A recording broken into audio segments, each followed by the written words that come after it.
Hello and welcome everyone to Wisdom of the Mystics. And what a great wonder and honor it is to be here with you all today as we come here twice a month and we get to deepen into the mystical roots of our teachings of New Thought, knowing that every time we learn about yet another mystic, that it really touches our lives and allows us to live our lives in a more awakened and enlightened way. And so I'm Reverend Kathy Mastroianni, Executive Director of the Science of Mind Archives and Library Foundation. And it is just a joy and honor to be with you today. And we get to learn about yet another new mystic. And again, I'm with the Science Mind Archives, which we're really here to preserve, protect, and present science of mind wisdom and philosophy for all of us.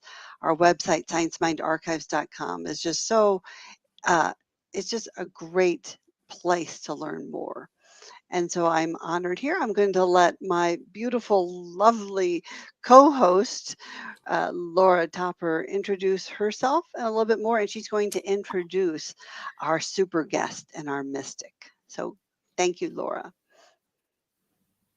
Oh, thank you, Reverend Kathy. It's so great to be here again this week. It's amazing how 2 weeks it goes so quickly, and it's always really exciting. Looking forward to the new guest that's coming on and the presentation of our mystic each and every week. And here we are at the end of June, feeling wow, this is such a blessing. All of the great presenters that have been on the show here on New Thought Media Network. And today's guest, well, I'm just feeling really humbled and grateful and blessed that Reverend Mark Gilbert is here backstage, waiting to come on, which he will do in a moment, to come share his knowledge and wisdom of William Walker Atkinson. And I know that Reverend Mark has an incredible blog, which is really more of an educational experience. Every week, Reverend Mark creates writings about teachers, New Thought, Science of Mind teachings as well, and focuses in on certain mystics. And so when I put this idea forward to Reverend Mark for coming on, and he said, I know who I'd like to present. And later he said, no, actually, I've changed my mind. I really know who I would like to present. And Reverend Mark does such great work in the world as Center for Spiritual Living minister. And of course, he was chair or director of the Global Services Committee for a while. And I was kind of crossing over. I was there with him as well, which was great to be there in the beginning with Reverend Mark for me.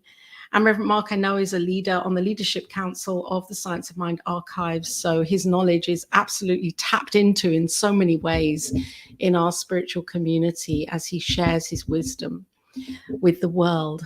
So I'm going to bring you on right now, Mark Gilbert. Thank you so much for being here today and for sharing and shining the light on this incredible mystic that I know you've really delved into and have researched in many ways. Thank you. Well, thank you, Laura, for the beautiful introduction, and thank you, Kathy, as well. And it's good to see my good friends here today, and also good to come with you and share about William Walker Atkinson, whom I think a lot of New Thought people are not aware of or don't know much about. And so I'm excited that we might be introducing someone new to a lot of people today. Oh, that's good. That's what we like. Bring in the new awareness. Yeah, I will say this. You were talking about when you first contacted me, and I originally was thinking about Christian D. Larson. I wrote an article for Science of Mind magazine a number of years ago by Christian D. Larson, and as part of the research on that, I had there's a long story I could go into, and maybe I'll do that in a future one. Maybe if we do Larson in the future, I'd love to come back and talk about him because there's actually a lot of similarities between Larson and Atkinson, whom we're discussing today. But I know that when we talk about the wisdom of the mystics and New Thought, there's all the common people that if you're in New Thought, you hear about, Emerson or Judge Troward or Emma Curtis Hopkins or Phineas Quimby. There's the key people who are key essence of teachers and key touchstones for the changes that brought about and led to the philosophy of New Thought that we always go back to. But there are so many other people out there, especially the late 1800s and early 1900s. There was a really broad number of folks who served as a conduit for bringing together all of these various aspects of mental science into the philosophy we call New Thought these days, and none more so than the guy we're going to be talking about today, William Walker Atkinson, whom I got to confess, I really wasn't that aware of who he was until late last year. I think he just sort of like skated by my awareness, and I'll simply say this as a sort of a precursor to getting into talking about him, is that I was going through an organization of all these books behind me. My wife and I've got, I don't know, way too many books, 2,500, something like that. And we had done some renovating, and I moved all the books out and all the books back, and they were not in any order. So I decided to sit down and go through all my books and put them in like groupings by category. And I was also updating a database I've got with a website called Library Thing, where I was updating my data.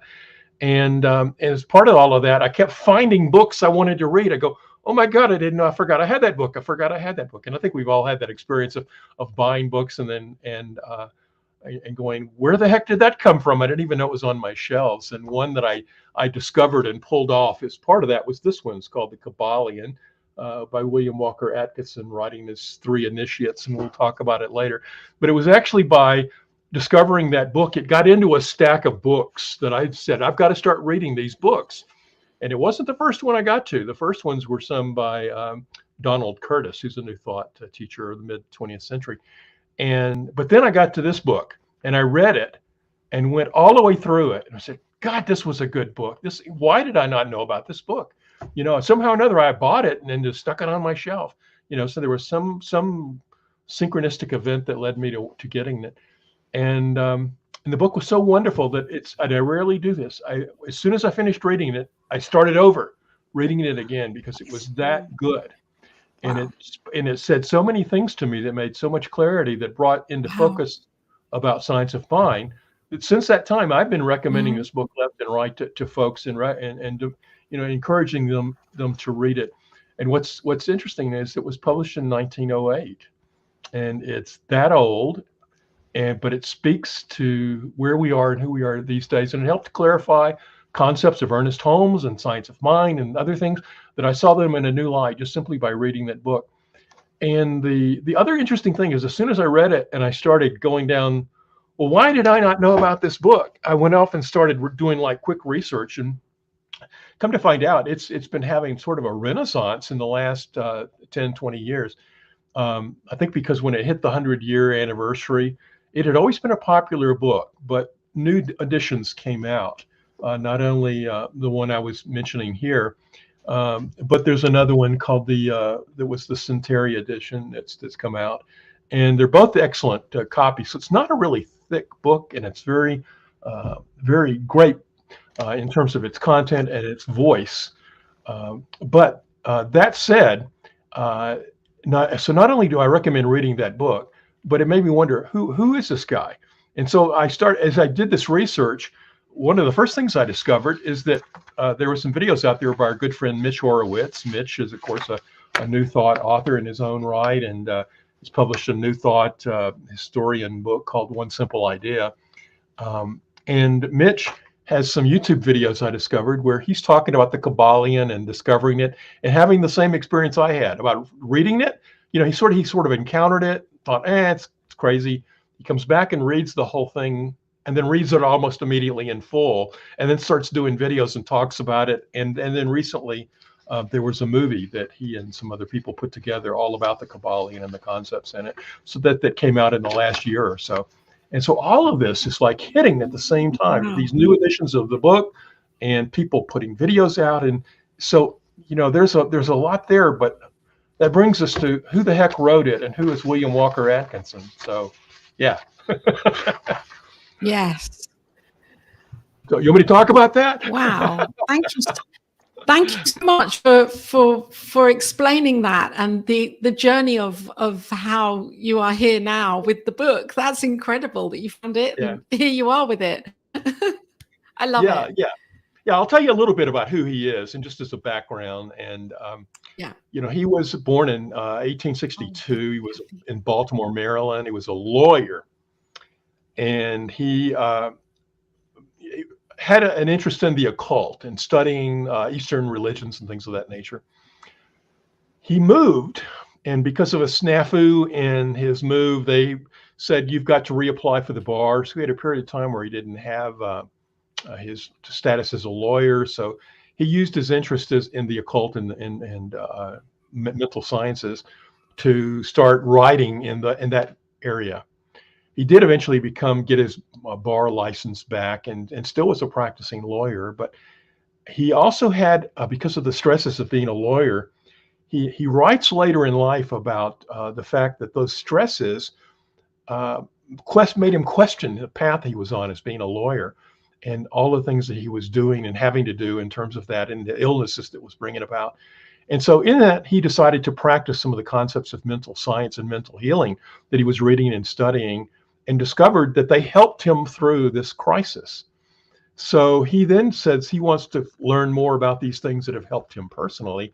And he starts studying New Thought and other esoteric concepts. He obviously, and I think one of the big questions is where did he get his information from?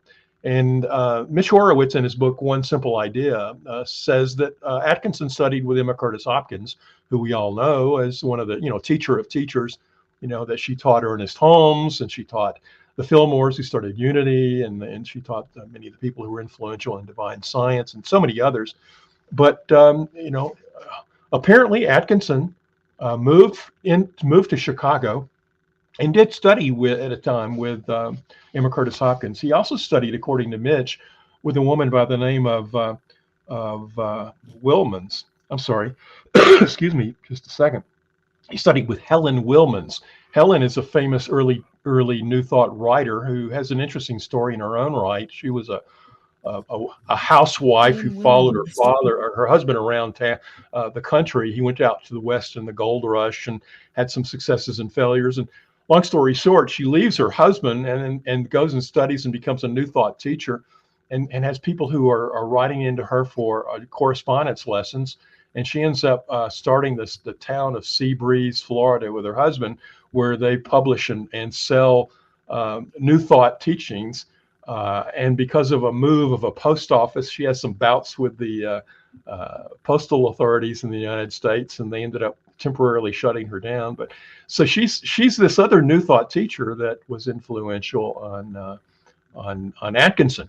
And Atkinson also met and studied with one of the early Eastern yogis who came to the U.S. His name was Baba Bharati. And Atkinson and he are known to have had contacts and had a friendship. And in fact, Atkinson wrote for a small time for Bharati's magazine called The Light of India. But long story short, you got this guy who's a lawyer, legal mind, who can take complex ideas, and sort of boil them down into easy to understand chunks of ideas. He's got an occult interest, and through some life challenges, he sort of shifts from being a lawyer into being an occult teacher. And through that, he moves from Baltimore into Pennsylvania, and then on into Chicago, and starts working for a guy as editing a magazine. which was called the Journal of Magnetism.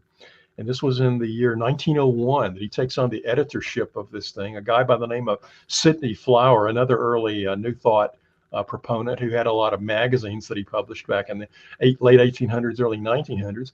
Atkinson becomes the editor for his magazine and encourages him to change the name to New Thought. So Atkinson starts writing New Thought articles. But the interesting side note is Atkinson's very first published article was in a magazine called Modern Thought, which is now known under the name of Unity. And it was published by Charles and Myrtle Fillmore. And the Fillmores published this magazine when it was back actually in 1889, that Atkinson wrote an article called A Mental Science Catechism that was published in Fillmore's magazine in 1889. But it's you jump forward to 1900, he moves to Chicago. He publishes his first book. It's called Thought Force in Business and Everyday Life. Obviously, he's interested in the power of thoughts and thought force. And then he becomes the editor of the Journal of Magnetism, which changes its name to New Thought. And he's the editor off and on for New Thought magazine until 1910. And during his tenure, the magazine's circulation grew from 4,500 to over 100,000 people. So in that brief time, just to show the number who were reading. And it was one of so many New Thought publications. Now, here's the interesting thing is that Atkinson often, why do we not know about him? Well, there's two big reasons that we don't know so much about him. One is that he published a lot of his stuff under other names. And he also didn't start an organization. That he saw himself as a synthesizer and teacher and writer of mystical concepts. And he put them out not only in his own magazine, but also wrote for other people's magazines. I mentioned Baba Bharati's Science of India, The Light of India magazine. Atkinson wrote for that, but he also wrote for Elizabeth Towne and her magazine Nautilus. Many people who studied early New Thought are probably familiar with the Nautilus magazine. It was one of the most famous New Thought magazines, and during the period of later in his life, from 1912 to 1920, Atkinson wrote not only for other magazines, but wrote for Elizabeth Towne's magazine as well. And then later he came back and edited a magazine called Advanced Thought from 1916 to 1922. So for many years he was a magazine writer. But here's the kind of the funny, cool thing is that oftentimes you'd look at the masthead of the magazine and it would list a number of names of people. And it would look like it was a lot of different people. But a lot of those other people were pseudonyms of Atkinson writing their name. And the other... I know, right? Yeah. And one of his most famous ones was a name called Yogi Ramachakaraka. And he published about 13 books. In fact, can you hold that up a little bit closer, Reverend Mark, to the screen? Science of Breath. Oh my goodness. Yeah. Science of Breath. Wow. Yeah. He wrote named himself as Yogi Ramachakara. Yeah, and they created this mythical backstory about who. There you go. Thank you. Right. Ramachakaraka. And they created a backstory about this being an Indian who had come to the U.S. or had been this wise Indian and wanted to bring yogic traditions to the U.S. And so people wonder, how did Atkinson learn what he knew about yogic traditions in Hinduism? There's a concern that maybe he might be learned it from Baba Bharati, who I mentioned a couple of times. But there also, there were other publications out there that he could read and synthesize. And I think that, the Gita was out there in English at that time. And in fact, he published one under the Ramachakaraka name, a translation of the Bhagavad Gita later on. But so Atkinson was bringing forth to the American public all kinds of esoteric stuff, but he was also a New Thought writer. and he wrote and studied a lot of mental science and New Thought things. And so his magazines would have these articles by different names. He wrote under the name of Swami Bhakti Vishita. He wrote under the name Swami Panchardasi. He wrote under as a Frenchman, a supposed Frenchman called Theron Q. Dermot. He wrote one book under the interesting name of Magnus Incognito. That happened to be a book about Rosicrucianism. Wow. And he wrote under his own name. That's quite a cool name. Yeah. In all total, he has about 100 books out there, and they're all in the public domain. And people can go and find them, for free. But there's also low-cost editions they can find. But he's an interesting writer. And one of the things that you might say, why did he write under all these different names? There's a number of reasons. One, when he was publishing his magazine, it made it look like multiple people were writing the magazine and not just him. And then he would take the series of articles that he wrote, and put them into a book that would publish by himself.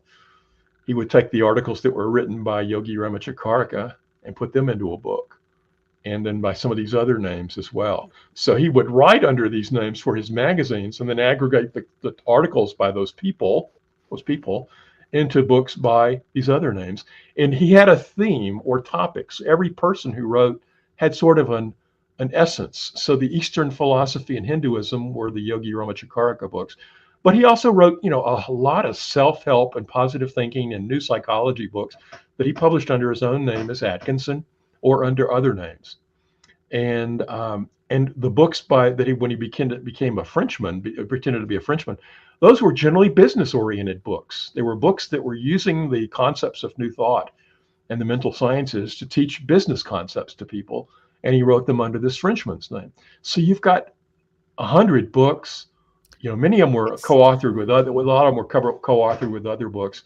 And he was a synthesizer of so much knowledge and wisdom, and is often considered one of the proponents of really bringing Eastern philosophy to the U.S.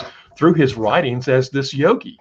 So, and when you read these, they are exercises in breathing and physical concepts and things of that nature, but they're also changing your thinking. They're flavored with the concepts of New Thought and how to change your thinking and change your life. So Atkinson is somebody that people ought to know about. And there's a really wonderful Wikipedia page about him. I also would recommend, I've got a lot of resources on my Conscious Bridge website. People can go there, and if they go to the link for New Thought for resources, the resource library, if they go to New Thought, I put that here. Yeah. And just if they go to the page on New Thought, they'll find a link for authors, and they'll follow the links, and you'll find a page on William Walker Atkinson. And there's links to tons of free downloads of PDFs and Kindle versions of most of his books that you can download for free, and background information, and links to Mitch Horowitz's videos and other things are on my website. But the Wikipedia page, Wikipedia's name, and that's a good start for you right there. Wow, thank you. My word. I overwhelmed you. No, it was wonderful.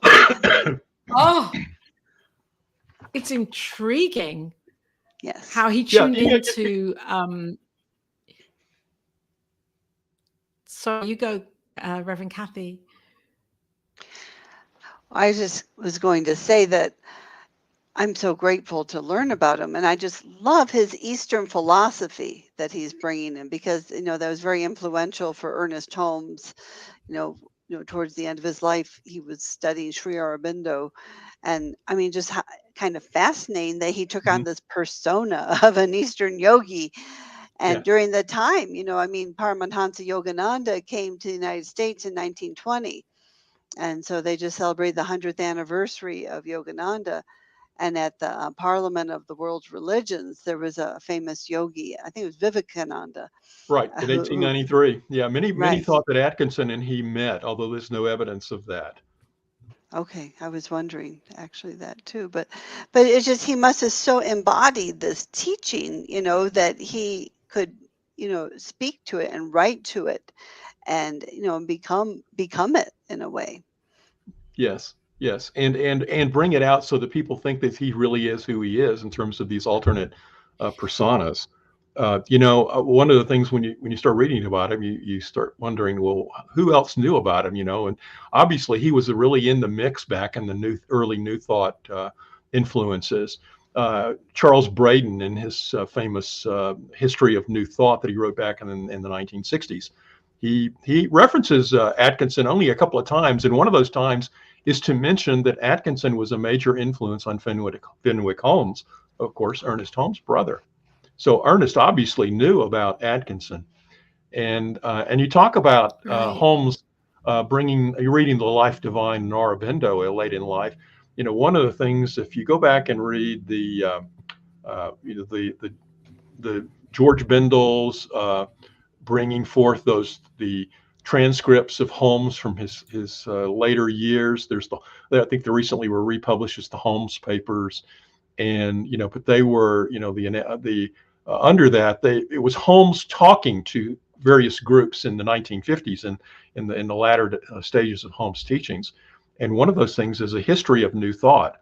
And when you read that history, there is a reference in there. He for several paragraphs he talks about the Hermetic teachings and Hermes and the ancient Egypt influences, which I had never heard before until I was rereading that. And so not only was Aurobindo, because I'd heard that a lot, about Aurobindo and his influence on Holmes, but I always sort of wondered, well, what did Holmes think in terms of going back to some of the Hermetic teachings of ancient Egypt? And he references those as a key aspect of aspects of the teachings of science of mind, and that really links us to the book The Kybalion that Walker wrote. And what I might just mention is that he published this book in 1908, but it's often cited as one of the biggest influences on occult and metaphysical teachings throughout the 20th century. It's only through research in the last 20 years has it really been nailed down definitively that Atkinson wrote this book. I was wondering, actually. Yeah, and if you there's a historian who writes a wonderful introduction to this definitive edition of the Kybalion, and Philippe Deslippe is how I'm saying it, but it's probably pronounced some other way. But he writes a wonderful background article not only about Atkinson, but about how the evidence that Atkinson wrote the Kybalion, including the fact that Atkinson wrote his own Who's Who of in America writing one year and submitted it as a book he had written, and that the French edition of the Kybalion cites Atkinson as the author. But because for many years it was written and is published under the name Three Initiates, people were often wondering, who are these three initiates and who are they? Who are they? And I think Deslippe in his intro makes a definitive case for linking Atkinson to the book The Kybalion. So let me talk a bit about the Kybalion. The Kybalion. So could I just say? Yeah. I'd like to just say one thing before you, because I know you're going to go and it's going to be. I'm just feeling the gratitude for you bringing this forwards, because he was very creative to be thinking. Right, I'm gonna write for one audience, and I'm gonna write in a different way for another audience, and yet it may be all one and the same audience. But he was using new thoughts. Actually, he was using new thought in the way that he was authoring the principles in these different ways by reaching different people in different ways with his message. It's ingenious, I think. It really is, and it was a product of the time too. That they were really, you try to meet the audience where the audience were, and the very nature that you would say, well, what's going to lend some credence and authority to this if I'm going to write on Eastern religion? Well, it's a yogi, obviously, and I've got to be this Eastern person who's writing this, and it's a common thing to try to bring some sort of credence and background story that gives some value, so people will hook into it a little more. And it was very wise on his part. And he's using the concepts to also bring it about, and he tells people, even in his writings, try them out. If you don't like them, discard them and test something else. And probably if you test something else, it's going to be another one of his books under another name. One of his. That's funny.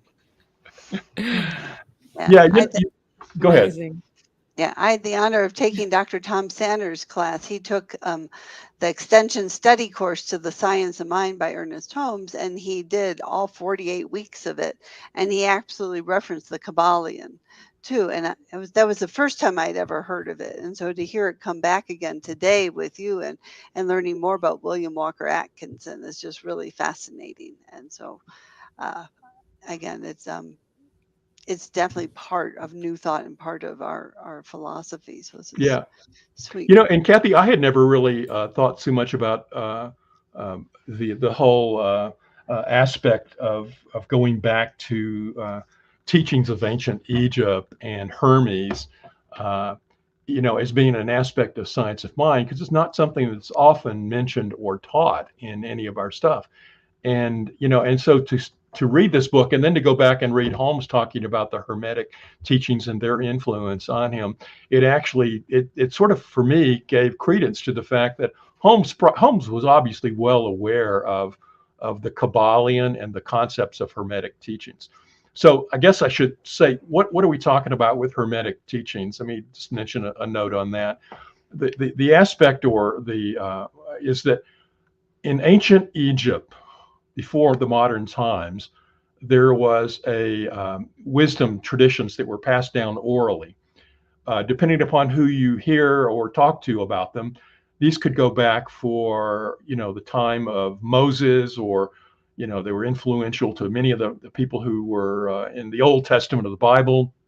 But they were wisdom teachings that were handed down and attributed to an Egyptian god called Thoth, but never actually written down.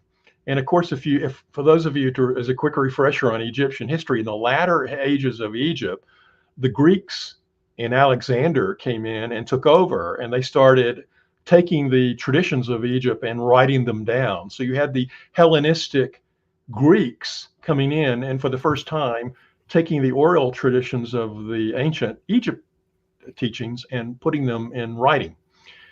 Well, the Greeks had a god named Hermes. And they noticed that the writings that they were attributing to the Egyptian Thoth related very much to what was coming from the god Hermes. And so when they wrote down and transcribed the oral traditions, they attributed the Egyptian to somebody called Hermes Trismegistus, which for many, many years was seen to be a name of a person. But the name actually means thrice great, or 3 times as great as Hermes. That's what the name means. And so what many people and scholars now tend to believe is that the writings that the Greeks transcribed of the ancient Egypts were signed not to a person named Hermes Trismegistus, but the Greeks were trying to say that the writings and wisdom contained were 3 times as great as their own god Hermes. These writings were then put into books that were, comparable to the time period of many of the early books of the Bible, or the books of the Gnostics. And in fact, in some of the recent Gnostic book scroll findings, there were books that came from that relate to the Hermetic traditions.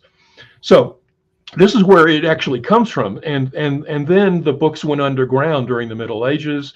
They were found during the Renaissance, and in fact, one of the famous patrons, Medici in Florence, Italy, had his translators transcribing one of these ancient books, and they were started studying them. And that's where many of the books of the Hermetic tradition were first rediscovered, after the Dark Ages. And there's another, and these books are, they're called the Hermeticum or the Hermetica, and they're also called the Corpus Hermetica, which is a list of the books. And there's another document called the the Emerald Tablet, a very short document. And these all in aggregate contain what are seen as these ancient teachings from Egypt. And so these, fast forward, you got William Atkinson, who then decides to write a book called The Kabbalion, where he's going to summarize the ancient Egyptian teachings into principles. And how does he do that? Well, the first thing he does is he doesn't put his name on the book.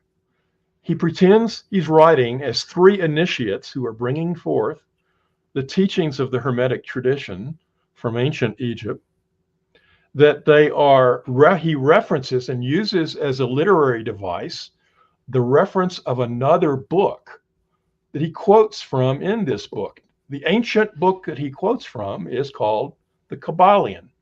The Kabbalion doesn't mean anything. It's a made-up word. You know, many people think it's sort of like is reference to the Kabbalah, tree of life from the mystic teachings of Judaism, but it's a made-up word. And what it references, though, is when you read this book, is it's talking about a book, an ancient book called the Kabbalion that it quotes. And so you've got three initiates writing a modern day book that references science and stuff like that, but also talking and quoting an old fictitious book called the Kabbalion, which is supposed to be hundreds or thousands of years old, that summarizes the Hermetic teachings from ancient Egypt from thousands of years ago. So you hear that story, and it sounds like so much, BS that you want to discount this right off the bat. Right. It's a bunch of but it's all literary devices. It's all literary devices to bring forth what actually are some of the best summaries of the Hermetic teachings that ever presented. In fact, most people now use this book as the source book for going back to getting the Hermetic teachings because it summarizes it so well. And in fact, recently, Mitch Horowitz, in his analysis of it, he went back and I've been reading the Corpus Hermeticum, and I would have to concur with him that most of the concepts that Atkinson put down in the Kabbalion are actual good summaries of concepts that were not summarized quite as well in those Hermetic teachings that were brought forth from the transcription of the oral traditions that the Greeks did back in 2,000 years ago. So what he's done is do a service of summarizing those concepts for us. So what are those concepts would be your next question. So I'll pause there, but that's the next one. That's where I'm going. Wow, it's like a mystery. The whole thing is like a kind of mystery literary tale that he's taking us on a journey. He's taking us on a journey, not only through his writing, but also through the way that he's creating. It's like a theater. He's creating this atmosphere of authors and names and mystical kind of meanings that he's given to things, like a facade. And yet the truth is that it's a facade. The truth is there within the pages. It's beautiful. I love it. It's so exciting. He's making myth while he's he's making a whole myth around this book. That it's written by these three people when it's only one person.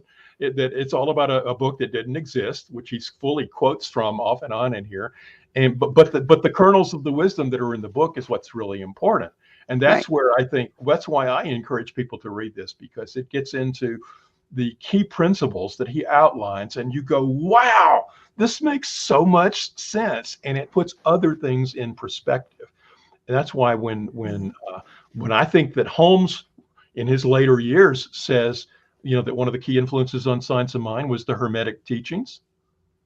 He's referencing the same concepts that are in this book and summarized by William Walker Atkinson. So, yeah. And so I know we don't have a whole lot of time to go through all the concepts, but I do want to just mention them briefly. He outlines in this book 7 what he calls principles, and each one he then elaborates on. And I'll just cover these real quickly. The first one is the principle of mentalism. The principle of mentalism. And what does that mean? Everything is mind. All is mind.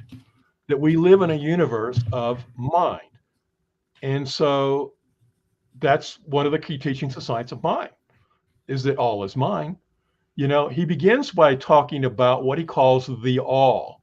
He even uses, interestingly enough, the phrase, this is in 1908 in this book, the thing itself, to reference the all. And most of us who are students of science of mind know that's how Holmes writes about God or spirit or the all, as the thing itself. And then when I see Atkinson writing that, 15, 20 years before Holmes, it's interesting that somehow or another there had to be, some crossover of thoughts or processes here. The thing itself, or the all, is everything that is. So when we talk about the inclusion of all that is in the world, the oneness of all that is, that's what the all is. But Atkinson writes that this first principle of mentalism is that the all is mind, that everything is mind. And then once we get that on, it's not just stuff out there, it is mind. And we have to lock into that as a very first beginning aspect of the concepts. The second concept is what is called the principle of correspondence. We know this too from science of mind and others, but it's when we hear it often and know it as above, so below as above.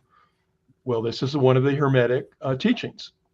That is that there's realms of being. That there is the realm of spirit and there's the realm of form. And in fact, what Atkinson puts out in here is that there's actually multiple. We have to look at the world as not only is everything mind, but there's the world of spirit, there's the world of mind, and then there's the world of form or matter. And that so the correspondences are between these realms. And so we know it when we talk about the fact that if you change your thinking in the realm of mind, you're going to change your effects in the world of form. But we're also but it works backwards as well, is that things in the world of form, as we often know, can get so mesmerizing to us that they change our thoughts, that our thoughts often correspond to what's going on in the world of the form in front of us. But that also there's a correspondence to the world of spirit. And so that in the spiritual world, there is the perfect ideals, which can be manifest into our thoughts, which can then bring about in form. So there's this whole flow between the law of correspondence in the various realms of who we're being. That's the second point of the Kabbalion. The third is that there's what he calls the principle of vibration, that everything is vibrating, all is vibrating. And in fact, if we use the sliding scale of spirit down to matter, this is the simply different, it's in degree of vibration. The things are vibrating at a very high frequency higher up, very low frequency at the lowest essence. And in fact, he says at the very highest nature of spirit, things are vibrating so fast they seem to be at a standstill. And at the lowest nature of the lowest forms, they seem to be vibrating so slowly, they seem to be at a standstill. But then everything in between is vibrating at different levels. And so then that gets into mental vibrations as well, and the attraction, the law of attraction, and as part of mental vibration. The fourth principle in the book is the principle of polarity, and that everything is on poles. That everything that appears to be an opposite is simply our false way of not looking and seeing the connection between things.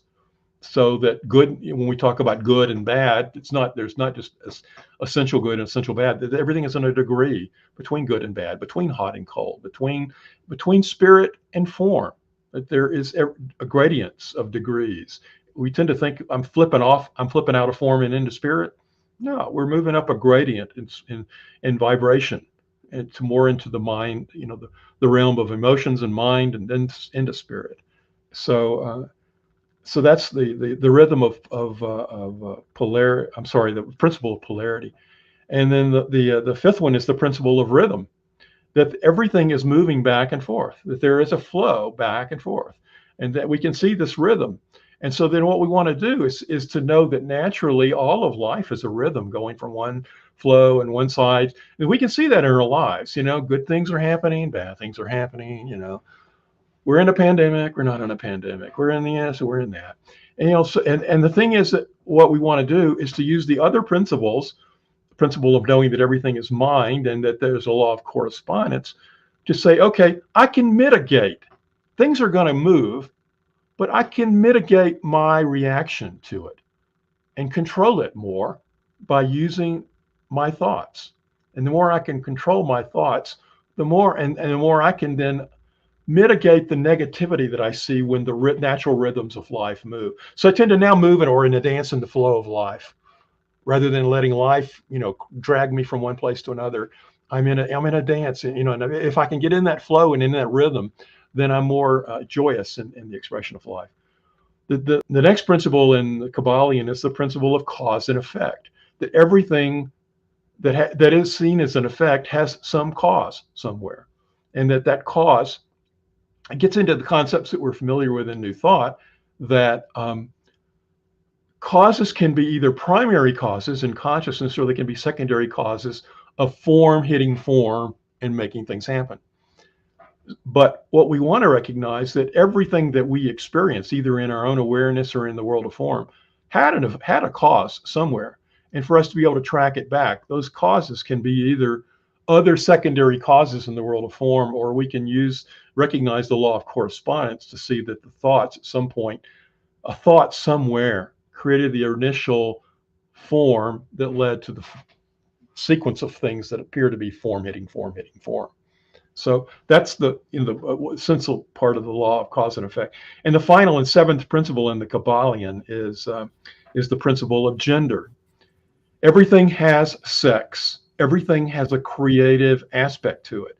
And it's only, and get back to that sliding scale of spirit, mind, body.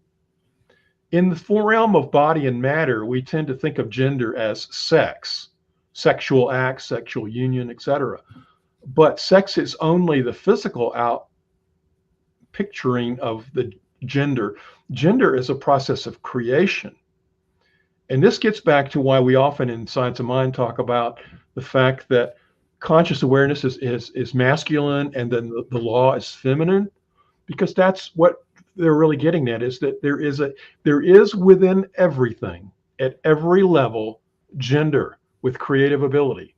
And gender reflects itself in the creative spark of the idea for creation, the word, and the aspect or the law that acts on the word to manifest the creation. So the law of gender is really about mastering the understanding that everything in life has the masculine and feminine genders, the ability to create the impetus for the new thought, the new creation, and the process by which it manifests, the law, that all of that is manifested in everything that is.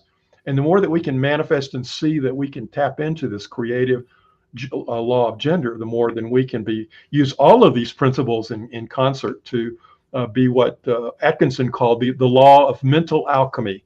Alchemy was often seen, by the many as you're going to turn gold,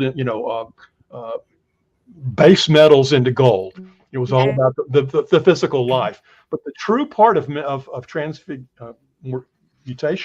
is transmuting our thoughts to transmute our physical life. And that's what mental alchemy really is. All right. So that's a quick summary of his points. Wow. So now everybody needs to go read the Kabbalion. Yes. We have homework. I like that. Wow. Yes. It's available for free in the public and I domain. love how you can get an ebook, or you can go buy a real good book of it. I love how the way that he has outlined these 7 principles, and they're so aligned to Science of Mind. I mean, Totally. really are. It's just that they are, aren't they, Reverend Kathy? It's just that I feel as if he's picked out different. He's kind of cherry picked different areas. Maybe than at homes in the principles of Science of Mind and the core concepts of Science of Mind, which I can see how they are so aligned, and yet they're different. And it gives me a different way of piecing this together. It's like he's unpicked it and put it back in a different way. It's really interesting. I really am. I'm with you on that, Laura. It's for me, I said, oh my God, this is making so much more sense of Holmes. It's making me go deeper with understanding Ernest Holmes and other New Thought writers because of the way Atkinson, and I think probably his legal skill and the ability to analyze stuff and boil it down in such nice, easy language. And put the concepts in such a way that you can go, wow, that makes so much sense. And then it also relates back to stuff you've learned and studied in other aspects of New Thought or Science of Mind. And you go, now I'm seeing what Holmes was talking about there at a different level than I did before. No, I love that. And it seems like that it really talks about oneness. Everything begins and ends in unity and oneness. Yes.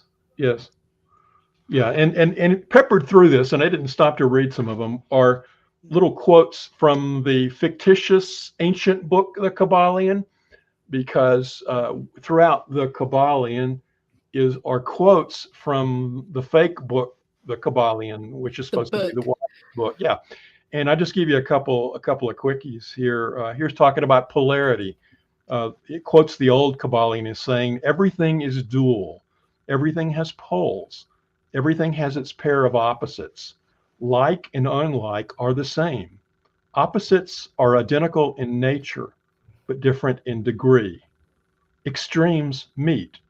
All truths are but half-truths. All paradoxes may be reconciled. And and when we start reflecting upon these things, we start thinking, because we walk around in life and thinking, this is separate from this and this. They're separate and apart. They're opposites. And we tend to make this like build a wall between them. And the more you reflect on that, anytime you divide something into two, to stop and think about the fact that those two things really are the same thing in different degrees. Yes. And then you start seeing them differently. Amazing. I created a podcast similar to that today about endings and beginnings, and it really is just the same thing. Yeah, transmuting into a different experience. And I love it, this principle of rhythm, because in our teaching often there's this it can feel quite weighty, your thing, change your life, and then things don't go as we think they should be going.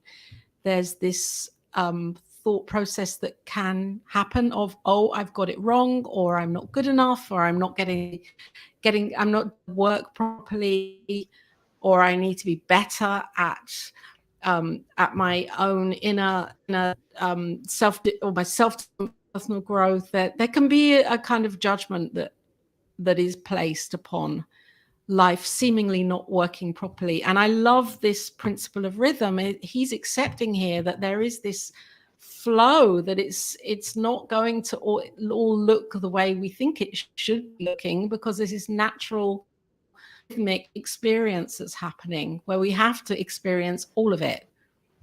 Yeah. And there's a perfection in that flow. We look at we can sit back and look at the tides, the movement of the moon and the planets, but there's a beautiful dance going on that is just that is really contributing to this overall flow of life. And for us to try to think anything out of life and say, okay, I don't want this part to flow, I want this part to be anchored where I want it to be anchored, then we're forcing the river. We're pushing the river in that, and trying to force something that is improper. And what we've got to find is our rhythm within that, and flow with it to the degree that we can. Here's how they quote the Kybalion on rhythm. Everything flows out and in. Everything has its tides. All things rise and fall. The pendulum swing manifests in everything. The measure of the swing to the right is the measure of the swing to the left. Rhythm compensates. Wow, that's beautiful. That's beautiful. And I know you've spoken. It's the Tao Te Ching. Yeah, it is. It is. Being in the flow, the Tao. Yeah. Yeah. And I love what Fiona said. She said, dancing in the hermetic flow of life. Yes. I just think that's beautiful. And so if you could summarize, we're getting near the end here, and just, and I know we've spoken to it, you've spoken to it throughout, but how would you say for our listeners here, our audience, how can they utilize this wisdom in their own lives? What would be your kind of guidance? Well, there's a couple of ways we can go with this. First, I would encourage people to go and read more about Atkinson and read Atkinson. I think the Kabbalion to me is a great starting place, and I think that if you read it, you're going to find ways to employ the concepts immediately. If you're like me or Maturowitz, you read it and you're going to reread it, and you're going to discover there are things in here that make so much sense that you're going to employ them. But I don't want to say that that's the only way. Atkinson's words and his other things are very well written as well. Go and maybe start with some of the free books that are out there. Download one of his Yogi Ramachakaraka books and read through it. You will find a lot of wisdom in him because his books had different focuses for different needs for different people. Some were, the esoteric. Some were the, for those who wanted to know more about Eastern religion. Some were more in the business world aspect. But go and taste some of his writings and discover him, because I think he's well worth reading. He's a very clear written author that speaks to us here in the 21st century from writings written over 100 years ago. To that, also, then, how can you employ it? One of the things, that I'll do a shout out to my website again. Back when I read the Kabbalion, I did a 5-part blog series on it on my website. And the very last article and if you go to the blog site that's on the website now, just search for the Kabbalion, and it will bring up all the ones that have the Kabbalion in it. And there's about 5 of them, but there's one where I offered just 5 or 6 tips on how to use the Kabbalion in your day-to-day life. And one of those we've already talked about, and that's like looking at life as a flow and moving to be more in the flow of life. But there's several other tips that I've put on there for using these concepts from this book that you can use, in your individual life. I think a lot of it is a reorientation. I think that all of us are students of new thought. The more that we understand a lot of the roots of people who are influential, the more that it deepens our understanding of what we're reading. Yes, we study Holmes or Fillmore or others, and we study many of the contemporary New Thought writers. All have words of wisdom for us.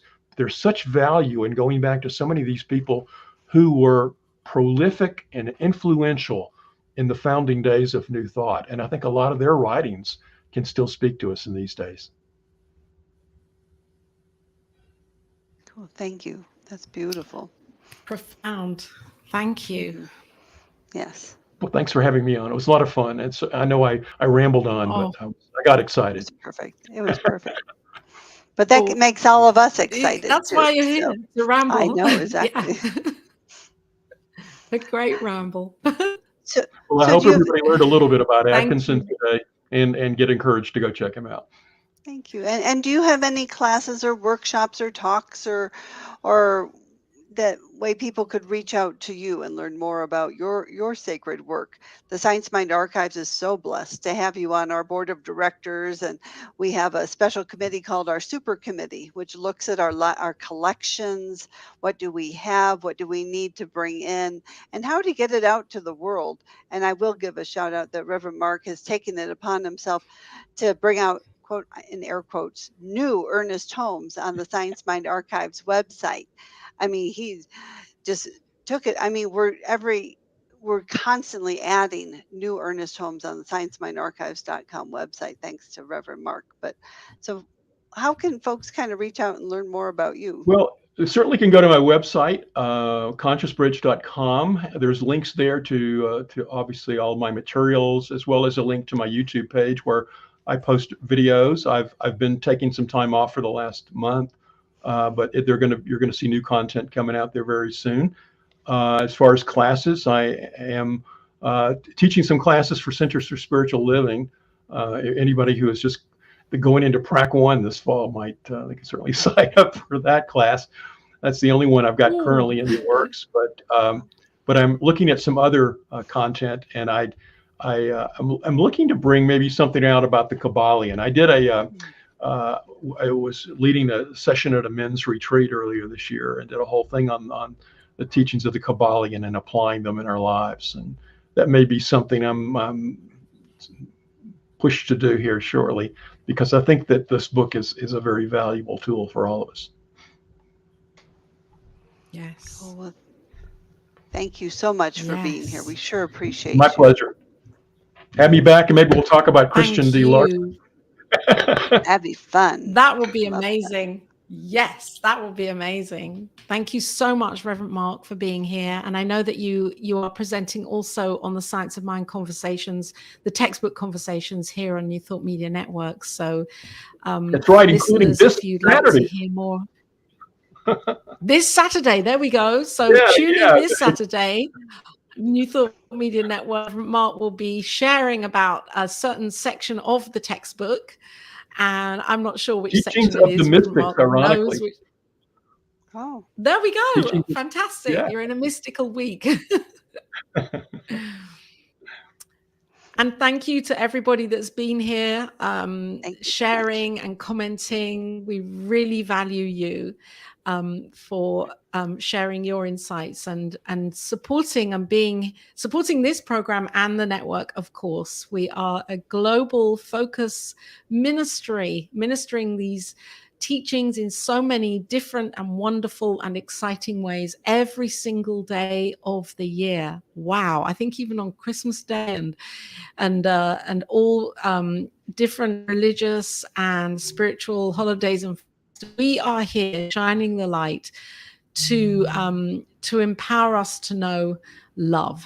Basically, this is what it is. It comes back to knowing who we are as love. And so thank you for being here. And I'm just quickly put the donate button up because I always do. If you feel called, if this feeds you and nourishes you and you love the vision of this ministry, then there is the link that you can share your love offering, conscious give, into New Thought Media Network and support this wonderful vision for the network. And thank you, Reverend Kathy, again. This is such a joy to be with you here. absolutely. I love being with you too, Laura. We have a good time and we bring out the mystics out to the world. How wonderful is that? Yes. So blessings. Thank you, Reverend Mark. Thank you, everyone. And, feel free to check out scienceofmindarchives.com. Thank you, everyone. For all the good. And we'll see you next time on Wisdom of the Mystics. Yes, next time. Thank you, Reverend Mark. Thank you. Bye, everyone.